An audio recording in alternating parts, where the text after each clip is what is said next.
and I recently watched the new Matt Reeves film, The Batman. Dylan, give us an overall run through this film. What happens in it?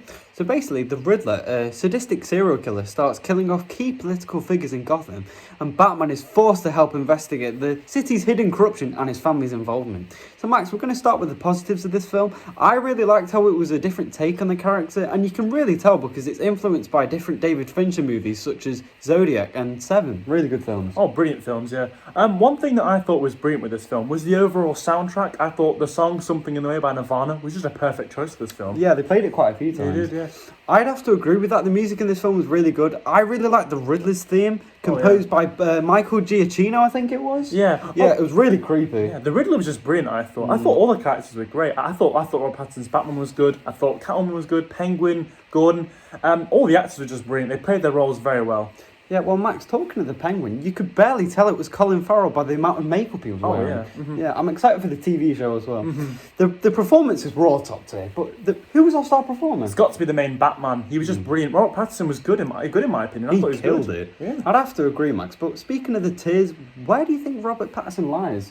For the Batman, well, obviously we've only had one film with Robert Pattinson in so far. Hopefully we do get more. Yeah. I'd say he's definitely better than actors like George Clooney, Val Kilmer, and probably Michael Keaton, but maybe not as good as Christian Bale and the infamous Adam West.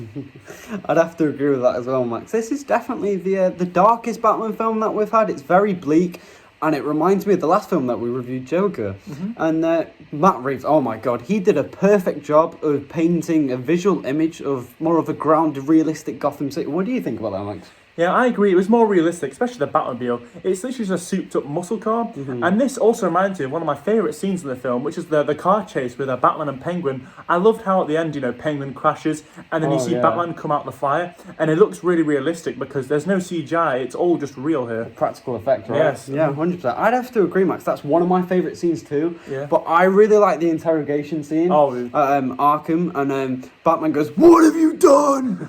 And he's interrogating the Riddler. And the Riddler's plans are finally revealed. I thought it was amazing. Yeah. One thing in particular I thought was good with this Batman film was how he was more of a detective as well, because this was different to what we saw we've had with the Christian Bale Batman films, and we got to see more of the story between with the past between Thomas Wayne and Carmine Falcone. Well, Max, speaking of sort of the detective side of Batman, he's more of an introvert in this. This really reminds me of the Arkham games, on the Xbox. I thought they were amazing. Did you play those? No, I didn't. They were really good though. I thought it was good. He used gadgets and stuff to solve the Riddler's riddles. Can we just talk about Catwoman for a second? I thought Zoe Kravitz was absolutely incredible. I think she's probably the best, to be honest. I agree. Definitely better than Michelle Pfeiffer and Anne Hathaway, and obviously Halle Berry. That's not hard to beat, though. Yeah. Well, I mean, the film takes place in his second year as Batman, so he's new to being the Caped Crusader. But there's one scene in particular that really shows this when he's escaping from the police, and he pulls his wingsuit when he jumps off a building, but he crashes, and it shows that he's not quite used to being Batman. But this is the first film. So. Yeah, I thought Batman's fights with anyone was really good. The opening scene was just brilliant. I thought, and even fights with the police, it was always so intense. And one bit I really liked was when he with the chasing from the police as well, is when he grapples to the ceiling and he goes back escaping, from the stairs. I thought that was excellent. Yeah. Well, Max, moving on to the final act of the film, I thought it was really good. It was action-packed for sure.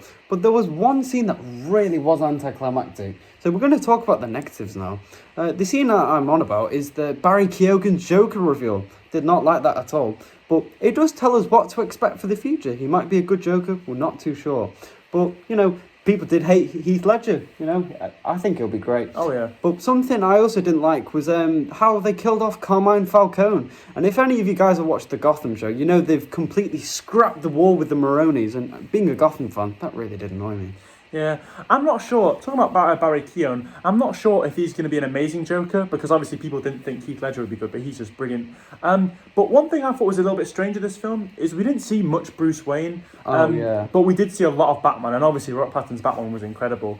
One thing I also didn't like is the lack of screen time we got from Alfred Pennyworth in this film. Oh, yeah. I did think Andy Serkis was a good Alfred. Yeah. But it wasn't bad. Yeah, he wasn't as good as Michael Caine so far anyway, in my opinion. No. Well, Max, I'd have to agree. However, there was one instance where he's about to die when the Riddler sends Batman a bomb and Alfred opens it. But this is a new universe. This is a different take on Batman and all the characters. So he could have died. This is the first film. It really scared me. So there are positives and there are also negatives. Max, what did you think of the film overall? Oh, I thought it was brilliant. I'd have to give it a 9.5 out of 10. A 9.5 out of 10? I'd have to agree. What did you guys think of the Batman? Yeah, it was. I think it's probably one of the best Batman films there is. Maybe just not as good as A Dark Knight, but it was 100%. brilliant, I have to say. So what would you guys give the Batman out of 10? Let us know down below, and we'll see you guys later. Goodbye.